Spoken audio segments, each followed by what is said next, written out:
ಜಾತಿ ಜನಗಣತಿ ವಿಚಾರದಲ್ಲಿ ಬಿಜೆಪಿ ನಾಯಕರು ಸೈಲೆಂಟ್ ಆದ್ರ? ಹೈಕಮಾಂಡ್ ಸೂಚನೆ ಮೇರೆಗೆ ಬಿಜೆಪಿ ನಾಯಕರು ಮೌನಕ್ಕೆ ಏನಾದರೂ ಶರಣಾದ್ರ?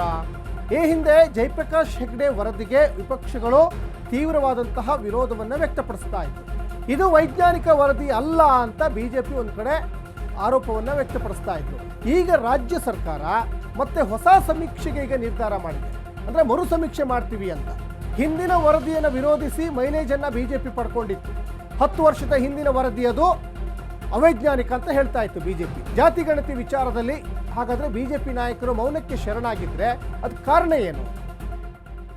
ಬಿಜೆಪಿ ನಾಯಕರು ಕಾಂಗ್ರೆಸ್ ವಿರುದ್ಧ ಒಂದು ಕಡೆ ಹೋರಾಟಗಳನ್ನ ಬೇರೆ ಬೇರೆ ವಿಚಾರದಲ್ಲಿ ಮಾಡ್ತಾ ಇದ್ರು. ಈ ಹಿಂದೆ ವಾಲ್ಮೀಕಿ ಇರ್ಬೋದು, ಮೂಡ ಇರ್ಬೋದು, BPL ಕಾರ್ಡ್ ಪರಿಷ್ಕರಣೆ ವಿಚಾರ ಇರ್ಬೋದು, ವಕ್ಫ್ ಆಸ್ತಿ ವಿಚಾರ ಇರ್ಬೋದು, ಹೀಗೆ ಅನೇಕ ವಿಚಾರಗಳಲ್ಲಿ ಸಾಕಷ್ಟು ಹೋರಾಟಗಳನ್ನು ಮಾಡ್ಕೊಂಡು ಬರ್ತಾನೆ ಇದ್ರು. ಅದ್ರ ಜೊತೆಗೆ ಜಾತಿ ಜನಗಣತಿ ವಿಚಾರದಲ್ಲೂ ಹೋರಾಟ ಮಾಡಿದ್ದಾರೆ, ಮಾಡಿಲ್ಲ ಅಂತಿಲ್ಲ. ಈಗ ಮರು ಸಮೀಕ್ಷೆ ಮಾಡ್ತೀವಿ ಅಂತ ಒಂದು ಕಡೆ ಕೇಂದ್ರ ನಾಯಕರ ಸೂಚನೆ ಮೇರೆಗೆ ಈಗ ರಾಜ್ಯ ಕಾಂಗ್ರೆಸ್ ನಾಯಕರು ಸಿದ್ದರಾಮಯ್ಯನವರು ಈಗ ಒಂದು ಕಡೆ ತಲೆಯಲ್ಲಾಡಿಸಿ ಬಂದಿದ್ದಾರೆ ಮೊನ್ನೆ ಮೀಟಿಂಗಲ್ಲಿ.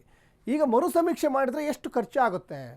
ಈ ಹಿಂದೆ ಕೂಡ 10 ವರ್ಷದ ಹಿಂದೆ ಸಮೀಕ್ಷೆ ಮಾಡಿದ್ರು, ಆಗಲೂ ಕೂಡ 106 ಕೋಟಿ ಖರ್ಚಾಗಿತ್ತು. ಈಗ ಸಾಕಷ್ಟು ಮತ್ತೆ ಖರ್ಚಾಗುವಂಥ ಸಾಧ್ಯತೆ ಇದೆ. ಎಲ್ಲದಕ್ಕಿಂತ ಮುಖ್ಯವಾಗಿ ಕೇಂದ್ರವೇ ಸ್ಪಷ್ಟನೆ ಕೊಟ್ಟಿದೆ ಎಲ್ಲ ರಾಜ್ಯದವರಿಗೂ, ಜಾತಿ ಜನಗಣತಿ ಸಮೀಕ್ಷೆ ನಾವೇ ಮಾಡ್ತೀವಿ, ಬೇರೆ ಯಾರೂ ಮಾಡೋದು ಬೇಡ ಅಂತ. ಆದರೂ ರಾಜ್ಯ ಈಗ ಮರು ಸಮೀಕ್ಷೆಗೆ ಮುಂದಾಗ್ತಾ ಇದೆ. ನೋಡಬೇಕು ಮುಂದೆ ಏನಾಗುತ್ತೆ ಅಂತ.